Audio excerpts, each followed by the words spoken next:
Hello everyone and welcome back to JB's Little Gaming, where today we're taking a look at Vermintide 2, doing a beginner's tips video, because while this is a game I enjoy quite a bit, I feel like the tutorial does not do a great job of teaching you some things that are pretty important to know. First things first, let's talk about the options menu real quick. There's a few things that I think you should probably turn on, not just as a new player, but as a player in general.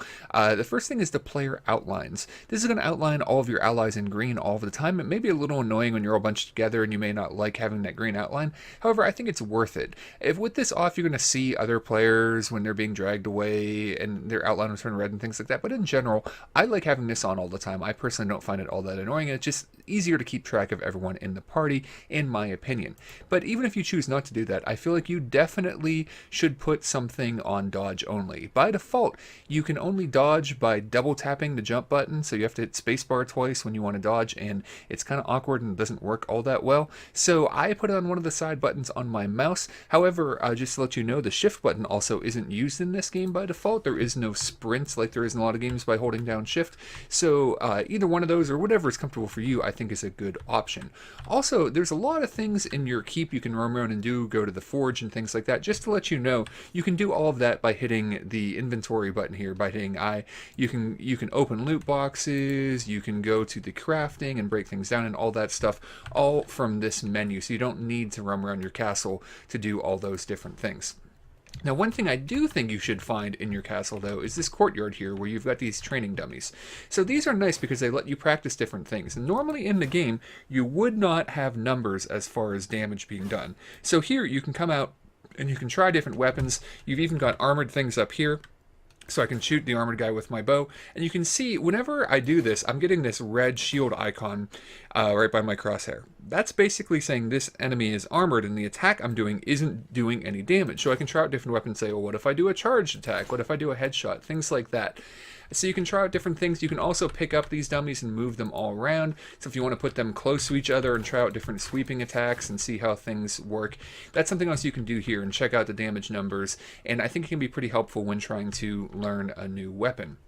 Now, let's talk about blocking a little bit. You see here, these shields are our stamina. Whenever the game is referring to stamina, this is what they are referring to. Different weapons are going to have more of these. Obviously, with our daggers, we're not necessarily that great at blocking. But let me just tell you, always be blocking and or dodging. So why do I say that? Is blocking is great, because a lot of times when you have a mob of enemies coming at you, the inclination is to just swing, swing, swing, swing.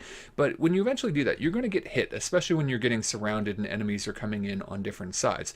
And while you may be able to take some of that on the lowest difficulty, the damage goes up quite a bit with each difficulty level, and it's going to get harder and harder to do well in the game. So you want to be paying attention to the enemies coming in, alternate between attacking and blocking. When you see an attack coming in, make sure you get that block up, and also dodge whatever you can. Now, this character has a pretty good dodge, left, right, and back. This is, but your dodge, your range in your dodge is affected by the character and the weapon they're using. So this is a very light weapon. So this is probably about as big of a dodge range as you're going to get on anyone. Now, there are trinkets and things that can increase your dodge range, but in general, it's going to be based on your weapon and how heavy it is. There are some characters whose dodge is very, very small and it doesn't, it's going to be difficult to dodge attacks. So one thing that I think is important to bear in mind, whether you are a character that has a big dodge or not, when you're trying to dodge, which is nice, because especially when you see a big lumbering attack coming in, those big attacks can take away all of your stamina. So it's nice to be able to dodge when you can, and also when you have no stamina, you can't block, obviously, but it can be very effective. But also, as long as you have stamina left, you can dodge while blocking. So you can see here that I have my dodge up the whole time. So I can be attacking, I can see a big attack coming in, and I'll try to do this. I'll try to get my guard up and dodge at the same time, so that even if I don't dodge out of the range of the attack, I'm still going to block it. That's something that's real nice to bear in mind. And also, when you have a downed ally and you want to bring them back up, normally you'd walk up and hold down the E button on the keyboard, or I don't know what it is on the controller, but you can also block while doing that. You won't necessarily see an animation for doing it while you're recovering a teammate, but if you hold down the block button first and then hold down the button to revive your teammate, then just to let you know, you'll be able to do that, and that can be super important. Something else to bear in mind about blocking. So let's look at these two weapons here.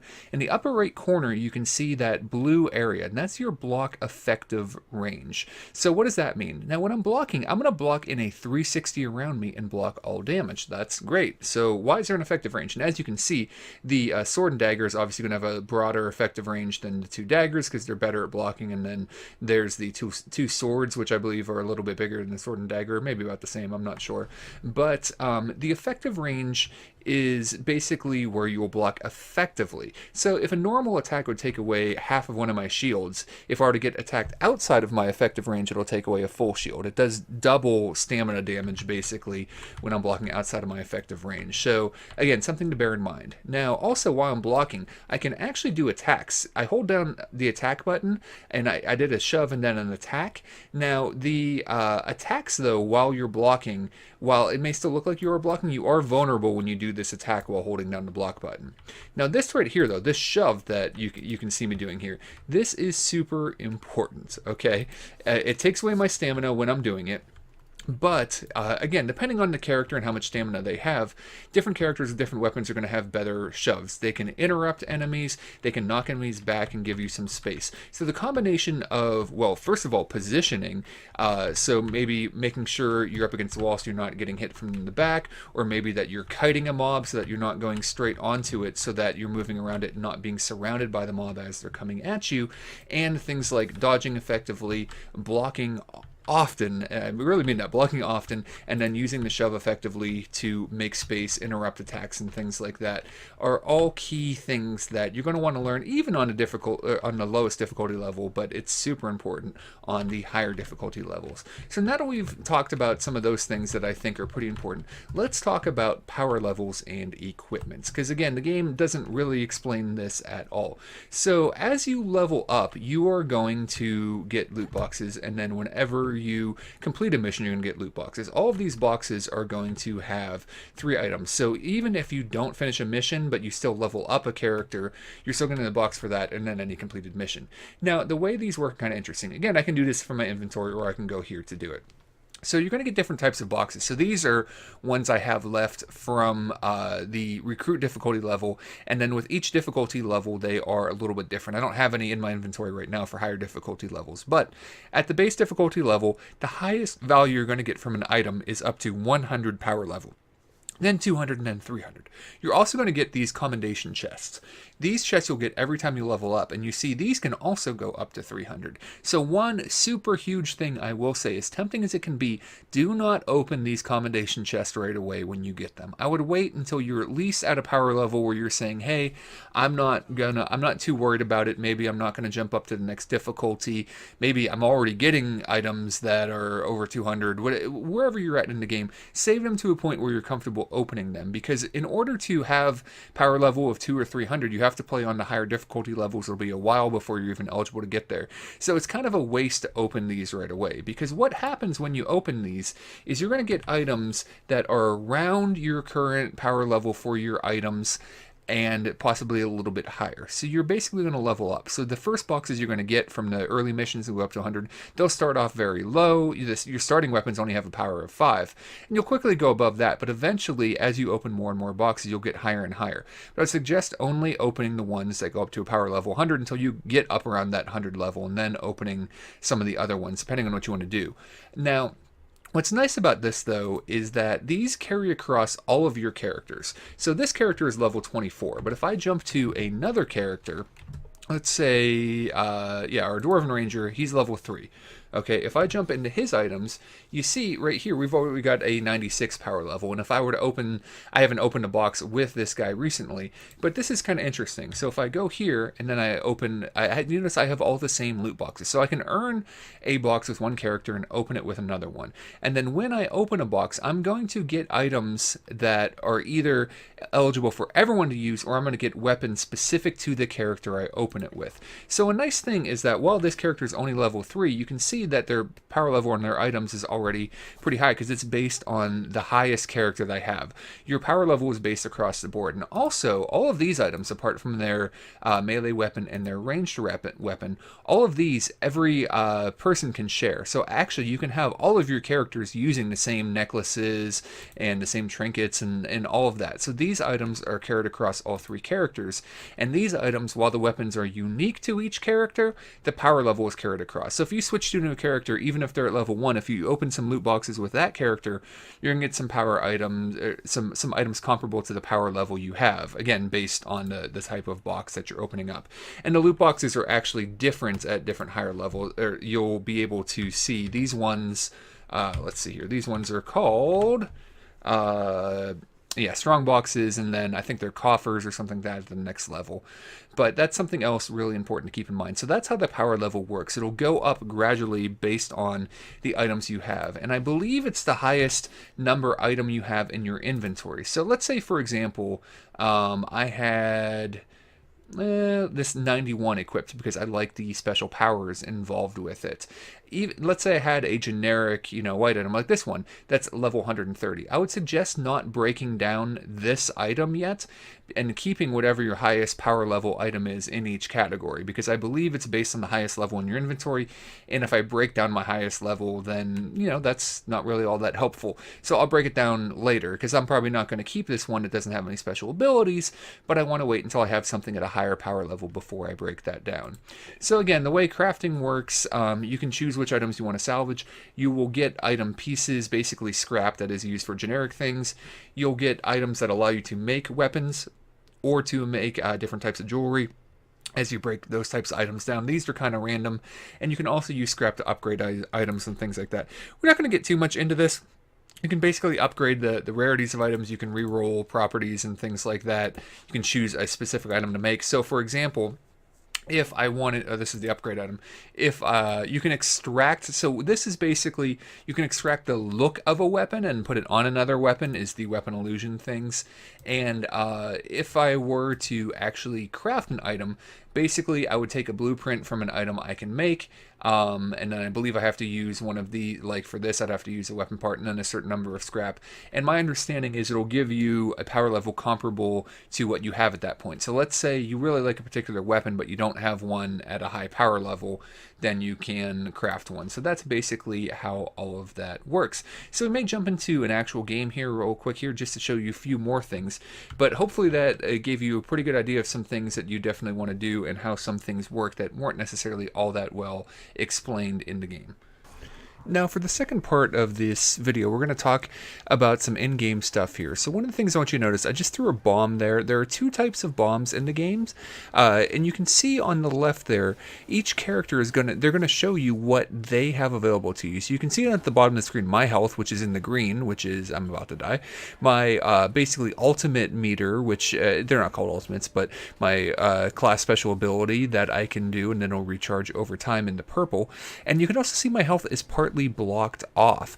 That's because we picked up a grimoire. We'll talk about that in a second. So first, let's talk about the items. You can see on the left, each character is going to have 3 slots below them. One for health, one for the potion they have, and then one for if they have a bomb. The bombs are incendiary or a regular bomb. An incendiary bomb, you can see we teamed up here. We defeated this guy near the end of the level. We're actually jumping into near the end of this level here, and work together to defeat that guy. Incendiary bombs are great for fighting against mobs because they leave fire damage on the ground over a period of time.